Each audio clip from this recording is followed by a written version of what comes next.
We're going to have three speakers.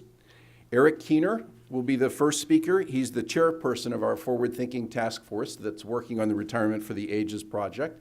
He's also the chief actuary at Aon Hewitt. A second speaker will be Hank Kim. Hank is the executive director and counsel for the National Conference on Public Employee Retirement Systems, and he'll be speaking to us about a retirement proposal that they've developed and comparing it to the principles of the Ages Project. Finally, Roland Davis. Roland is a senior fellow at the Center for American Progress and a consultant at RMD Consulting also. Roland's been very involved with stochastic modeling of pensions and also in developing ideas about collective defined contribution systems that he'll be talking about and again comparing to the Ages session. So we're delighted to get going right away, and I'd like to introduce to start Eric Keener.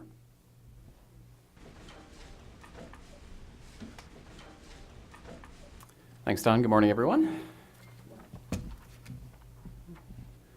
Okay. What I'd like to do this morning is first spend a few minutes talking about Retirement for the Ages, what it really is, and talk about some of the principles that have come out of the Retirement for the Ages project and that we're actually using to evaluate retirement systems and reform proposals. And so after we go through those, then we're going to actually spend some time talking about some specific proposals that we've run through and we've assessed as part of the Forward Thinking Task Force. And you'll notice on the table in the back there, we actually have copies of those 5 assessments, so please feel free to grab those. And we'll talk a little bit at a high level about some of the results of the assessment using the Ages principles of those 5 programs before we go on to our other speakers. So as Don noted, the Academy's Pension Practice Council created a forward-thinking task force, of which I'm privileged to be the chair. And the intent of this really was to build on the Society of Actuaries Retirement 2020 initiative, which that was an initiative from the Society's Pension Section Council, and it was really aimed at looking at retirement programs and how they might develop in the future, specifically the employer-based system, and trying to move beyond the traditional defined benefit and defined contribution paradigm that we've lived with for a long time, and trying to find ways that we can take the best of the existing system while also finding ways to improve upon that. So through that, we identified a series of guiding principles for a robust retirement system, and we'll talk about those principles in a little bit more detail. And the goal here is really to introduce those principles into policy discussions and into the overall thought process as we have folks from many different backgrounds thinking about how retirement systems could evolve in the future. We think these principles are an important thing to take into consideration and consider how they might be factored into designing a new type of retirement program. So we're focusing on, again, primarily the employer system here and the retirement design principles that apply to that. So we aren't trying to address issues around universal coverage or adequacy, trying to ensure that everyone is covered. We recognize that in the current environment, not everyone has access to an employer-based plan. There are certainly elements of some of these proposals that would try to address some of that, but we're really aiming primarily at the existing system, which may not provide universal coverage or be adequate in all circumstances. And we're also assuming that Social Security is going to remain in place and continue to be an important part of the retirement income picture. So what do the Ages principles do? So essentially they give us a framework for looking at retirement plans and systems, and they could be public systems, they could be private employer-based systems, and really a mechanism of evaluating those systems as well as, again, alternative proposals regarding retirement income policy. And the 4 key principles, you can see the Ages. We've created an acronym here that aligns with those principles, and we'll talk about each one of these. So the first principle is alignment, and the second principle is governance. The third principle is efficiency, and the fourth is sustainability. So that's where the Ages and Retirement for the Ages comes from. So to talk about alignment in a little bit more detail, the objective here is to take the stakeholders in the system, which would include an individual employee as well as the employer, the plan sponsor, and others who play a role in the retirement system, including providers, actuaries, others who may be involved in the system, and aligning the roles of those stakeholders in the system with what their skill set is. And with regard to the employer's role in particular, making sure that they're carrying out roles that are appropriate for them, and that if there are certain roles that may not be appropriate for the employer, that other individuals who may be more appropriately equipped to carry those tasks out would be tasked with that. Also, with regard to individuals, making sure that their choices can be structured in a way that is well defined and that enhances good decision making, and having systemic ways to enhance financial security through appropriate levels of law and regulation. And just to give an example of alignment here, if we think about, say, the typical defined contribution plan where an employee has an array of investment choices that they could choose from, an example of alignment might be structuring choices and defaults in such a system so that the opportunity for an employee to make good decisions or to have a good outcome is maximized. So having, for example, a life cycle fund as a default, if a participant decides not to make any investment choices, it would be one example of a positive alignment aspect. Governance, this really deals with the roles and responsibilities of the employer and others who are involved with the retirement system, and ensuring that those roles are clearly defined and the responsibilities are clearly defined, and that everyone follows through on that and acts in accordance with those responsibilities. We also have concerns about conflicts of interest, making sure that individuals who have responsibilities aren't conflicted in that and have a situation where they may be pulled in a different direction from where the optimal decision making may be. Also, recognizing and managing competing needs in an employer-based system. For example, the employer wants to maintain a plan, but they also may have concerns about costs, and so there are certainly competing needs there that need to be managed. And staffing boards or other governing bodies with financial and other professionals who have the relevant expertise, again, going back to the idea that we want the individuals who are involved in the management of the program to have the right expertise to do that.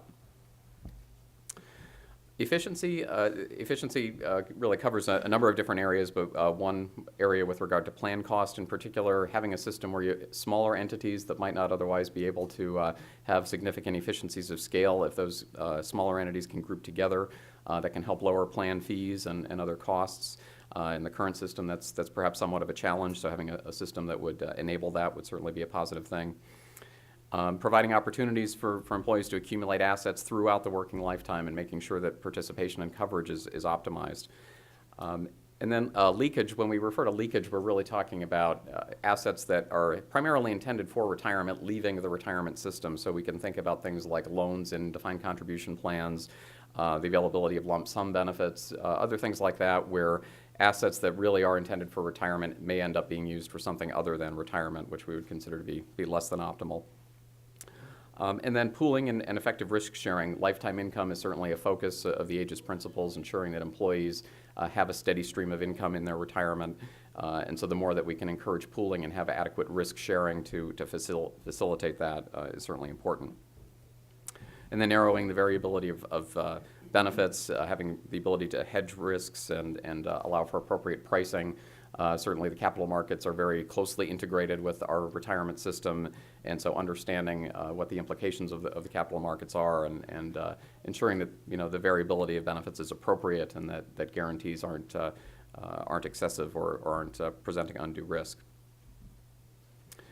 And then finally, sustainability, and the concept here is ensuring that whatever form a retirement program takes, that it is going to be sustainable over the long term, both from the employer's perspective as well as the employee's perspective, ensuring that there's generational equity so that, for example, one generation isn't unduly or disproportionately bearing the cost of benefits that are provided to a different generation, allocating the cost properly among all of the stakeholders in the system, and then the ability to withstand market shocks. Certainly 2008 is a great example of market shocks and how they can impact all of our retirement adequacy, and so being able to withstand those and hedge against certain risks and have the balance there between the adequacy of retirement income and the sustainability of the system over the long term.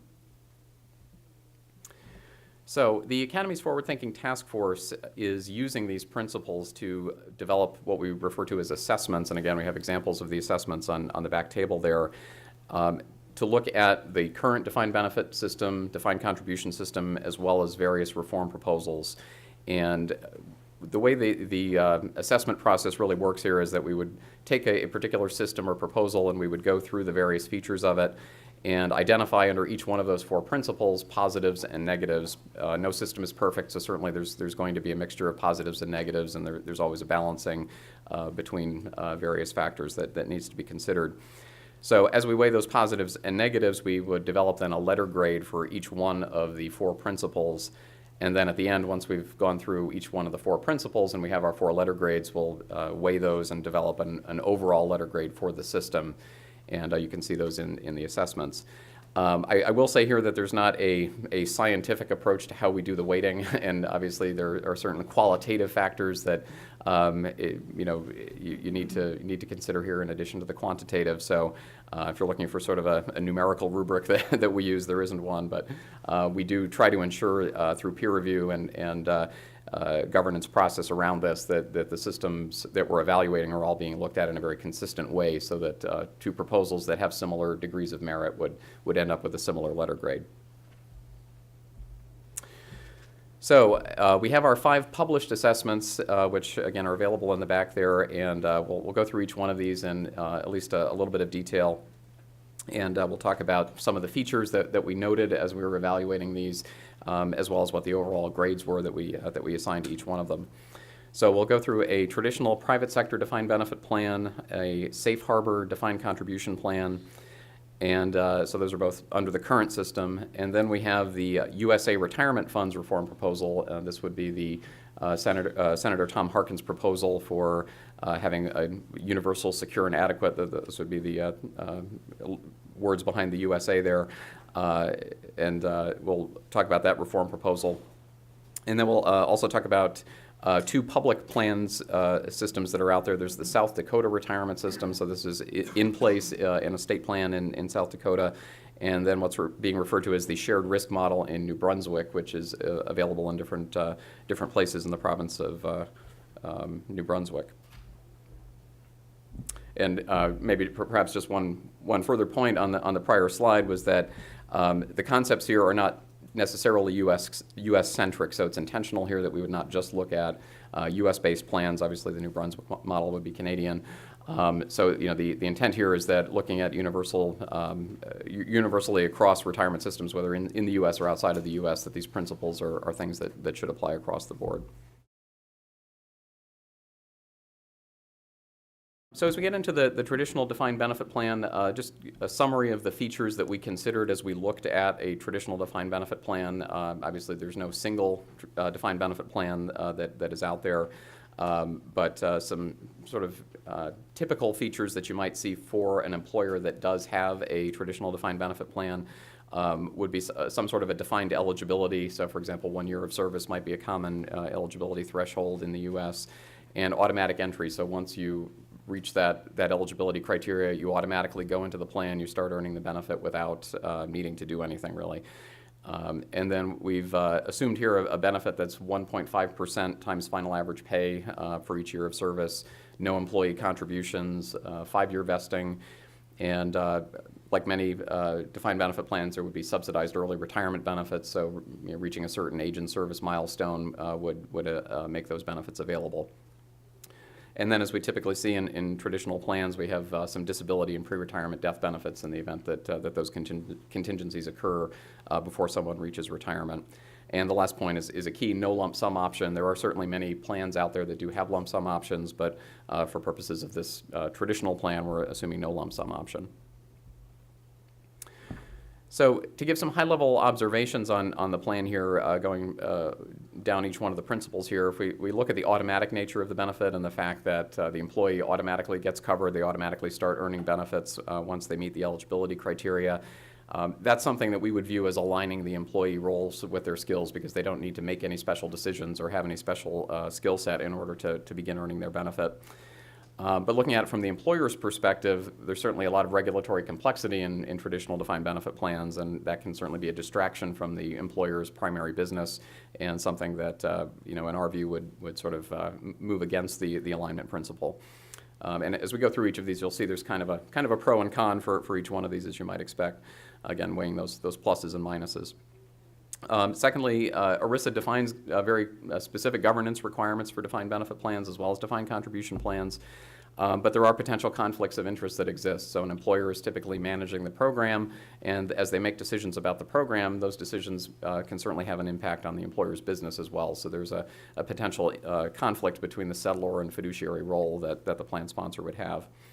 And again, employers, in terms of the governance requirements, they may be deterred by excessive regulation or what they perceive as excessive regulation. Now, the pooling of risks in the traditional defined benefit plan is certainly there, and it certainly promotes efficiency, particularly in larger plans. So in terms of supporting lifetime income and longevity protection, that's a great characteristic for the traditional plan.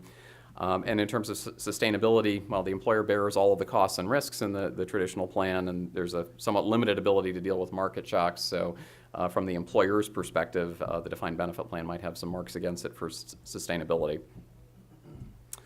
So you can see here, we gave it an overall grade of C+, so a little bit above average. Alignment did fairly well at a B+. Governance, a little bit below average at C-. Efficiency, an A-, and sustainability was where it really took the hit at a D-.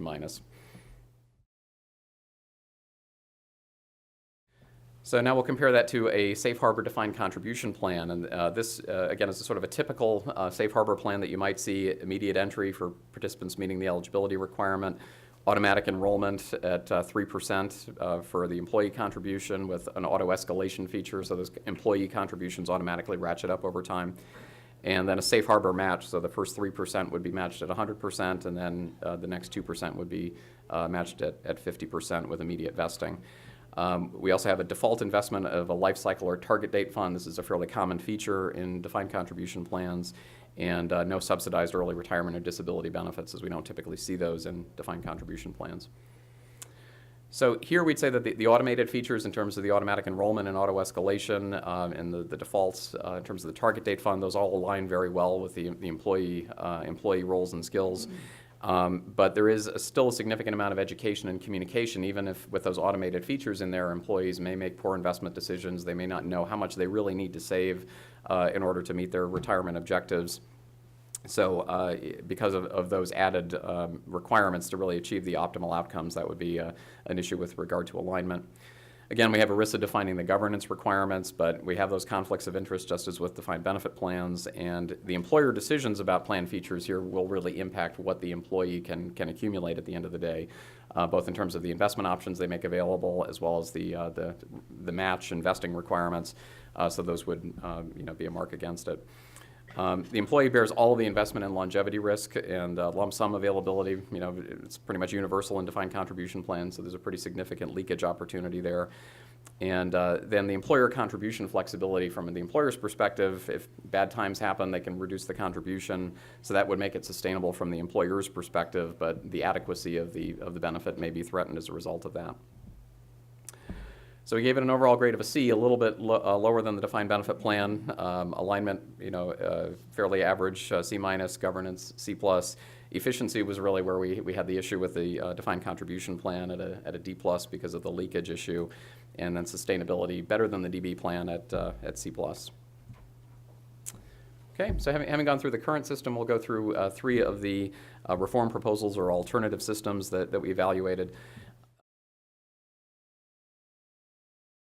With regard to the USA retirement funds, the concept here is to provide universal access to retirement funds through existing payroll withholding systems. So an employer can maintain their own plan if they want to, but if they don't have their own plan, or if they simply want to make another option available alongside their plan, then they can have the USA retirement fund available. And there'd be automatic enrollment at 6%, so a higher contribution level.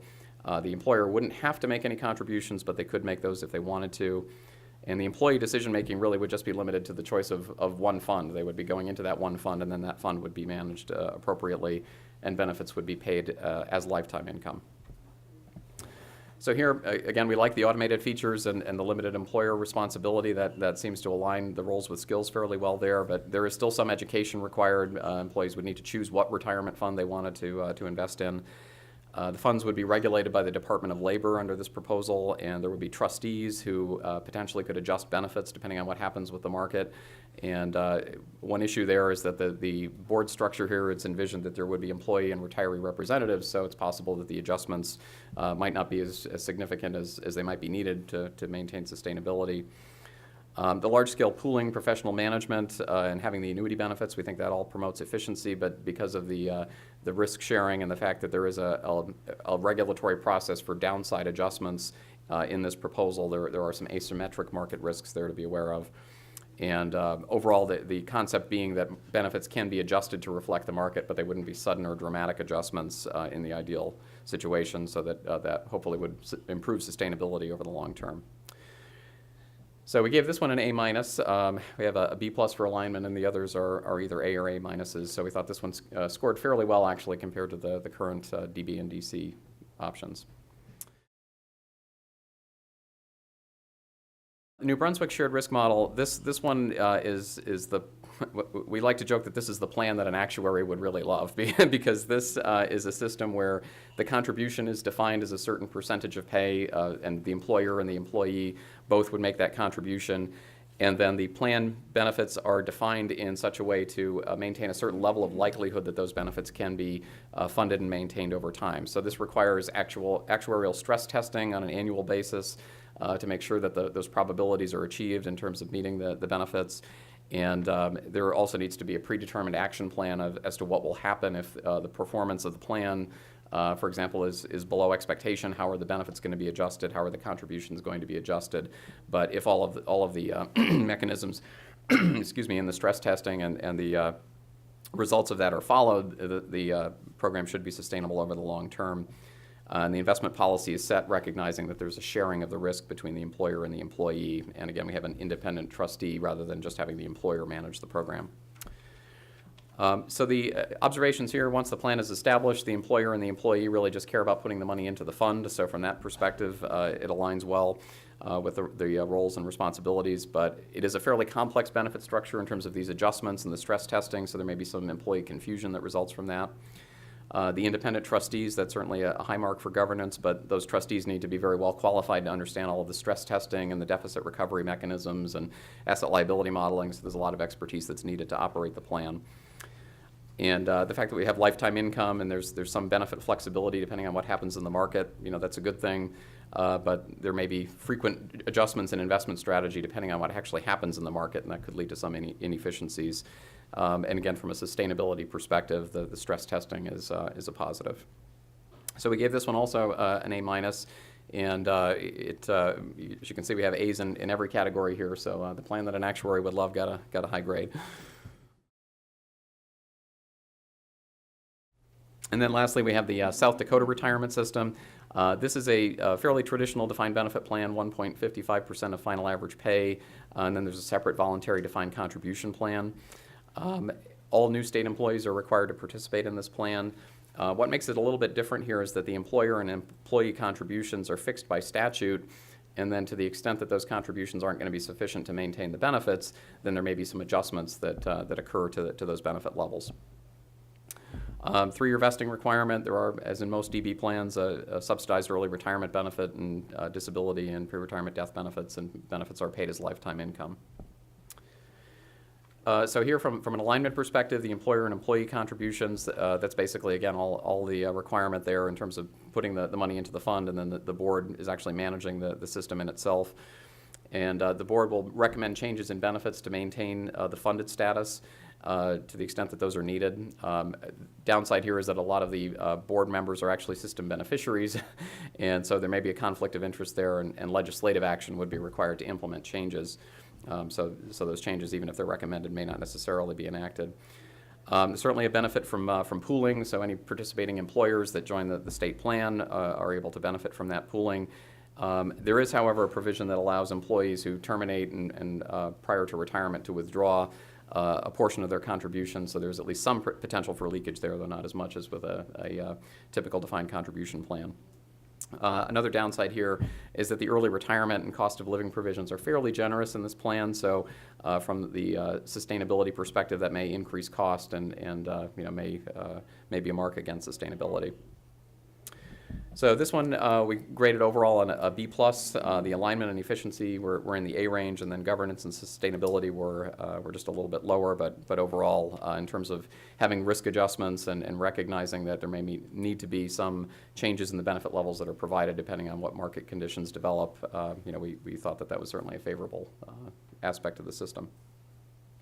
So those are the 5 assessments that we've officially published. Again, please feel free to take those and read in more detail. Each one of the assessments has a lot more than we have in here around how the system actually works and what the positives and negatives under each one of the principles are. So I encourage you to take a look at that, and certainly the Forward Thinking Task Force is happy to answer any questions that you have about the framework and the work that we're doing. So thank you very much. With that, I'll pass it over to Hank.